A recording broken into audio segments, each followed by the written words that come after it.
नमस्कार, मैं हूं पंडित सुनील भारद्वाज। बात करते हैं सावन मास की। जब सावन मास आता है तो चंद्रमौली भगवान आशुतोष शिव की याद आती है। उनकी आराधना वैसे तो 12 महीने चलती रहती है, हर श्वास में चलती रहती है। कहते हैं मंथन के सारे उनका नाम चलता रहना चाहिए। भगवान शिव को ये मास समर्पित है। हर हर महादेव शंभु, काशी विश्वनाथ गंगे, काशी विश्वनाथ गंगे, हर हर महादेव शंभु। ये स्वयंभू हैं। इनकी पूजा आराधना अर्चना उपासना करने से व्यक्ति के बहुत सारे कार्य पूर्ण होते हैं। यहाँ तक कि उसका लोक और परलोक भी सुधरता है। कुंडली में आपकी किसी भी प्रकार का दोष हो, मांगलिक दोष हो, काल सर्प दोष हो, या कुंडली आपको चंडाल योग से परेशान कर रही है, तो इनकी पूजा आराधना करनी चाहिए।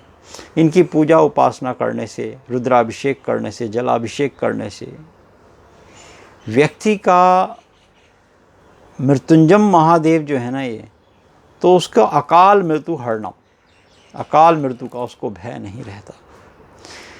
मृत्यु से वो डरे जो कर्म करे चांडाल का, और काल उसका क्या बिगाड़े जो भक्त हो महाकाल का। ये वो महाकाल हैं, स्वयंभू हमने कहा इनको, स्वयंभू हैं ये। आज हम ये समझने का प्रयास करते हैं कि सावन मास प्रारंभ हो गया और सावन मास में किस प्रकार से इनकी उपासना आराधना की जाए, और कुंडली में आपके किसी प्रकार के दोष हों तो उनसे कैसे मिले मुक्ति। सावन मास इनको समर्पित है। सावन मास में आपने इनके नाम का उच्चारण करना है हर श्वास में। वैसे तो प्राणायाम साधें तो अति उत्तम, वो आपकी सेहत के लिए भी अच्छा है, आपकी इम्यूनिटी स्ट्रॉन्ग करेगा। आजकल का जो दौर चल रहा है उसमें इम्यूनिटी का बहुत ज़्यादा जोर दिया गया है। तो चंद्रमौली आशुतोष भगवान शिव ने, उनके पोस्टर्स ने ये संकेत दिया कि मेडिटेशन करना चाहिए, प्राणायाम करना चाहिए, योगा करना चाहिए। योग गुरु हैं ये, योगाचार्य हैं ये। इनकी उपासना से आपका रोग प्रतिरोधक शक्ति बढ़ती है। जब आप ओम का चैंटिंग करते हैं तो रोग प्रतिरोधक शक्ति बढ़ती है। पूजा कैसे करें? पूजा भी भंजन इनका है। जब इनकी आराधना करते हैं तो सबसे पहले तो आप घर के अंदर आपके शिव परिवार है तो अति उत्तम। ईशान स्थान कहा गया, नमामि शमीशान निर्वाण रूपम। कहाँ हूँ, कहाँ का वासी हूँ? ईशान का वासी हूँ। ईशान में इनकी स्थापना करनी चाहिए। ठंडा स्थान कहा गया है, जल का स्थान कहा गया है, जल होता है यहाँ पर, तो जल के स्थान पर इनको विराजना चाहिए, स्थान देना चाहिए, शिव परिवार बिठाना चाहिए, और जल की बूंद गिरती रहनी चाहिए पूरे सावन मास में। गंगा जल उसमें थोड़ा सा डाल दो, प्रतिदिन गंगा जल की बूंदें इन पे गिरती रहनी चाहिए। ये जल जैसे जैसे गिरता रहता है इनको बड़ी शांति मिलती है। वो बूंद बूंद से लिंग बना ना, वहाँ अमरनाथ में देखते हो बूंद बूंद गिरती रहती है पूरे वर्ष, तो बहुत बड़ा एक शिवपिंडी बन जाती है। वो शिवलिंग है, चिन्ह है, वो शिव का प्रतीक है। वो स्वयं साक्षात भोले बाबा हैं, वो बर्फानी बाबा हैं हमारे। तो इस प्रकार आप अपने घर में भी शिव परिवार पे ईशान स्थान में, ईशान कहते हैं हमारे पूर्व और उत्तर के बीच के मध्य स्थान को ईशान स्थान कहते हैं। इस स्थान पर आप भगवान को, बाबा को विराजें पूरे परिवार सहित। गणपति और सामने अम्बा, यहाँ पार्वती अम्बा, गणपति अम्बा। अब इनका एक और स्थान है कि ऐसे तो परिवार बना बनाया मिलता है, हम आपको वो भी समझा देते हैं। भाई सबसे पहले तो गणपति आप उत्तर की तरफ में बिठा दीजिए गणपति को, या प्रयास ये कीजिए कि आपका परिवार अगर बना हुआ है तो उसका मुंह जो है इस तरीके से करेंगे तो गणपति आपके पूर्व उत्तर की तरफ आ जाएंगे थोड़े से।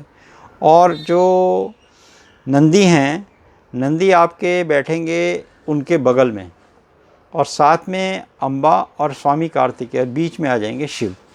और जो धार गिरेगी, धार का जो हमारे भगवान के ऊपर जल चढ़ता है, जो जल बह के जाता है, वो उत्तर की दिशा में जाना चाहिए। तो इस प्रकार से आप इनको ईशान स्थान में बिठा दिए। अगर परिवार बना बनाया है तो इस बात का ध्यान रखिएगा कि गणपति का मुंह पूर्वमुखी नहीं होना चाहिए। गणपति बैठे जो है देखें दक्षिण की तरफ को, तो ये विशेष रूप से ध्यान देना चाहिए। पश्चिम की तरफ को भी अगर आपके घर में थोड़ा सा डायरेक्शन, क्योंकि कहीं कहीं ऐसा सब जगह आपको पूर्व और उत्तर नहीं मिलेगा, जहाँ पे आपको थोड़ा सा भय लगे तो आप अपने मान लीजिए सूरज आपने कहाँ से उगता देखा है तो उस स्थान को मानकर आप चल सकते हैं, तो वहाँ पे आप गणपति को बिठा सकते हैं। तो ये बात का आपने ध्यान देना होगा। अब आप रुद्राभिषेक करने का प्रयास करें तो बहुत अच्छा है, अगर आप कर सकते हैं तो, अगर आपको आता है। नहीं तो आप ओम नमः शिवाय कर कर ही, कच्चा दूध, गाय का दूध हो तो अति उत्तम, और उसमें गंगा जल मिला लीजिए और भगवान शिव पर डालने से पूर्व पहले गणेश जी हैं, कार्तिकेय हैं, अम्बा हैं, नंदी हैं, और फिर धार जो है सब पर एक एक कर कर जो मंत्र आपको आता है रुद्राभिषेक कर सकते हैं तो अति उत्तम। पंचम और अष्टम वो नमक चमक की भी होती है, रूपक रुद्री भी होती है, छोटी लघु रुद्री 16 मंत्रों की रुद्री भी होती है, उसको आप प्रतिदिन कर सकते हैं। अगर आपको नहीं आती रुद्री तो आजकल तो ऑडियो वीडियो की व्यवस्था, उसके द्वारा भी कर सकते हैं आप।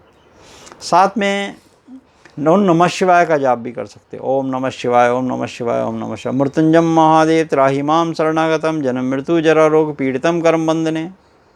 हर हर महादेव शंभु काशी विश्वनाथ गंगे, हर हर महादेव शंभु काशी विश्वनाथ गंगे। जब आप काशी विश्वनाथ का नाम लेते हैं ना, जब काशी का नाम लेते हैं तो यहाँ बाबा बहुत प्रसन्न होते हैं, अम्बा भी प्रसन्न होती हैं, क्योंकि यहाँ पर वो उनका अपना घर मानते हैं, इसको काशी को अपना घर मानते हैं, और यही स्थान सबसे उपयुक्त माना गया है। अब आप जिस आसन पे बैठे हैं वो आसन कुशा का हो तो अति उत्तम। जो आपके घर में धूप हो, दीप हो, वो अवश्य जलाएं। शिव की आरती करें और प्रयास ये करें कि पूरे दिन वो जल गिरता रहना चाहिए। अब सोमवार से खीर का देने का प्रारंभ कीजिए। सोमवार आपको जितने सोमवार आते हैं सावन में उतने खीर अवश्य दीजिए। पंचमेवा की खीर बना लीजिए तो अति उत्तम। मखाने की खीर बना लीजिए पंचमेवा के साथ, वो भगवान शिव को समर्पित कीजिए। मंदिर में भिजवा दीजिए, भोग लगा दीजिए, बाबा को थोड़ा उस पर समर्पित कर दीजिए जलाभिषेक के साथ साथ, और सामने बैठकर प्राणायाम अवश्य कीजिए, मंत्रों का उच्चारण कीजिए। जैसे आप ओम का चैंटिंग करते हैं, ओम नमः शिवाय, इस तरह बैठ जाइए बिल्कुल पद्मासन पे।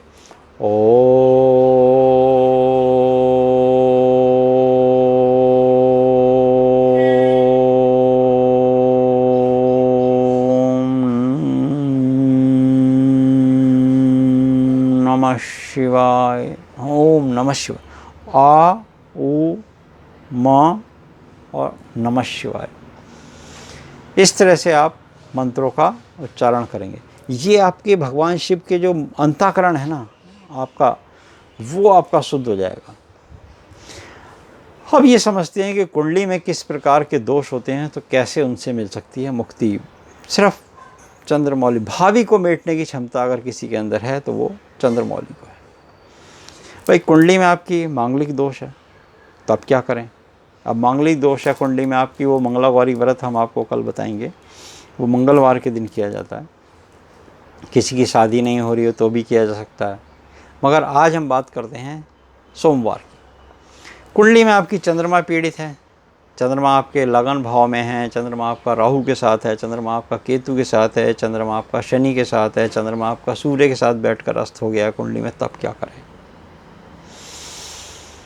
खीर बनाइए, एक नारियल लीजिए, नारियल के ऊपर 27 बार मौली लपेट दीजिए। 27 बार हमने मौली इसलिए कहा गया है कि 27 बार मौली लपेटने से आप 27 नक्षत्रों में अभिजीत नक्षत्र को मिलाकर, उन नक्षत्रों में अगर आपका कहीं दोष है या किसी दिन आपसे दोष हुआ है, और अपने सिर के ऊपर से 3 बार उतार दीजिए और वो बहते जल में प्रवाह कर दीजिए, या आप पुजारी जी को पीपल पर, जैसे भी आप दान दे सकते हैं, क्योंकि दानम लब्धा पराम शांति। खीर अवश्य दीजिए, साथ में दक्षिणा अवश्य दीजिए। चंद्रमौली के लिए, शिव के लिए एक चीज़ कही गई है कि इनको जो भी चीज़ समर्पित करते हैं वो बाबा को भेंट देनी चाहिए। बाबा को समर्पित करते समय इस बात का ध्यान रखना चाहिए कि अपने अंतःकरण से आप दें। अगर आपका कुंडली में चंद्रमा आपको बहुत ज़्यादा परेशान करता है, मन आपका अशांत रहता है, बार बार भय लगता रहता है, किसी न किसी बात से व्यक्ति को कभी कभी भय लगता रहता है, तो आप क्या करें? सोटी, छतरी और खड़ाऊं, ये आप जितने सोमवार पढ़ें उन सोमवार को ले जाकर मंदिर में भेंट दे दें, पुजारी जी को भेंट दे दें। ये पुजारी जी को भेंट देते समय नमः शिवाय का आपका जाप हर सांस में, यूँ तो सावन मास में नमः शिवाय का जाप चलता रहना चाहिए। तो इस प्रकार से दो परेशानियां आपकी अगर आपकी हैं कि आप जा नहीं सकते या आपके पास समय नहीं है, तो समय का अभाव है आपके पास, तो इस बात का आपको ध्यान देना होगा कि समय आपको निकालना होगा। या आप मन से, वचन से और कर्म से, जैसे हमने कहा मनसा वाचा कर्मणा, अगर आप जा नहीं सकते तो आप संकल्प ले लीजिए कि हम इस समय ये दक्षिणा निकाल रहे हैं, और मानसिक सोच कर लीजिए अपनी कि मानसिक पूजा जैसे हम करते हैं कि हम ये दक्षिणा बाबा निकाली है, ये सोटी के पैसे निकाल दिए, खड़ाऊं के पैसे निकाल दिए, छतरी के पैसे निकाल दिए, या आपके भोग के पैसे निकाल दिए, पुजारी जी को ले जाकर नमः शिवाय कर कर हरि ओम तत्सत करके दान दे दीजिए। तो सोमवार को आप इस तरीके से सोमवार की पूजा कर सकते हैं। कुंडली में आपकी दोष होगा तो चंद्रमा बेसिकली अगर पीड़ित है तो वो आपका कहीं ना कहीं अच्छा हो जाएगा। और सावन मास में दिन में नहीं सोना, सावन मास में किसी की निंदा नहीं करनी, सावन मास में आपने कभी भी इस बात का ध्यान देना होगा कि बहुत ज़्यादा जो लोग गांव में रहते हैं, जो लोग किसान हैं, जो लोग, तो वो बहुत ज़्यादा कहीं कहीं बच्चे होते हैं, इनके अंडे बच्चे होते हैं, उनको कभी कभी देखा गया है कि खुदाई करते समय तो ऐसी जगह खुदाई करें जहाँ नियमित खुदाई है, नई जगह खुदाई नहीं करनी चाहिए, मकान की खुदाई नहीं करनी चाहिए, या कहीं नींव की खुदाई नहीं करनी चाहिए। इस तरीके से बहुत ज़्यादा खुदाई नहीं करनी चाहिए, वो अंडे बच्चे जो होते हैं वो कभी मर सकते हैं, तो उसका दोष लगता है। इसलिए सावन मास में विशेष रूप से मना कहा गया है। सावन मास में ये भी कहा गया है कि सावन मास में किसी की, ब्राह्मण की, किसी बुज़ुर्ग की, किसी गर्भवती महिला की, किसी बालक की विशेष रूप से कन्या का अपमान नहीं करना चाहिए, क्योंकि माँ अम्बा को ये बिल्कुल अच्छा नहीं लगता। सावन मास में एक जो कार्य कहे गए हैं वो कहे गए हैं सात्विक प्रवृत्ति का रहना चाहिए, हमेशा उपासना करते रहना चाहिए, ध्यान की क्रिया में रहना चाहिए, कम खाना चाहिए, बहुत ज़्यादा पत्ते वाले पदार्थ नहीं सेवन करने चाहिए, साग सब्जियों का विशेष रूप से इस समय, क्योंकि सावन मास में कीड़ा आदि उसमें होता है, वो बैक्टीरिया आपको लग सकता है, तो उसका जो है आपको बच के रहना होता है। तो उसको विशेष रूप से अगर लाएं भी तो धो के साफ़ करके अच्छे करके खाएं। सावन मास में एक और बात पे जोर दिया गया है कि सावन मास में दिन में जैसे हमने सोना आपको बताया, सवेरे प्रातःकाल जल्दी उठना चाहिए। सावन मास में शिव की उपासना करते करते आपको जो मंत्र आपको आता है सरलता से, जो मृत्युंजय महादेव त्राहि माम शरणागतम जन्म मृत्यु जरा रोग पीड़ितम करबंधन, ये मंत्र आता है, तो इससे कर लीजिए। ओम हुम जूम स ओम त्र्यंबकम जजामहे सुगंधम पुष्टिवर्धनम, ये मंत्र आप कर सकते हैं। महामृत्युंजय मंत्र की ज़्यादा महिमा कही गई है कि सावन मास में महामृत्युंजय मंत्र करने से कि आपके रोग और दोष खत्म होते हैं, घर में लक्ष्मी का वास होता है। सावन मास में एक और बात कही गई है कि सावन मास में और विशेष रूप से सोमवार के दिन शिव को जब आप घर में जल अभिषेक प्रारंभ कर देते हैं तो उस समय तामसिक आहार का सेवन नहीं करना चाहिए। मांस मदिरा हो गया या किसी प्रकार का ऐसा सेवन हो गया जैसे लहसुन प्याज आदि का हो गया, ऐसा भोग नहीं करना चाहिए, तो उससे आपको बचना होगा। विशेष रूप से ये मास आपकी उपासना के लिए कहा गया है, साधना के लिए कहा गया है, रोगों से निवारण के लिए कहा गया है, आरोग्यता के लिए कहा गया है, अपनी इम्यूनिटी को स्ट्रॉन्ग करने, रोग प्रतिरोधक शक्ति को बढ़ाने के लिए कहा गया है। इस मास में आप सिर्फ शिव का ध्यान करें और अपनी कुंडली में हुए दोषों से अपने आप को करें मुक्त। तो आज के लिए इतना ही, कल आपसे फिर मुलाकात करेंगे। ओम नमः शिवाय।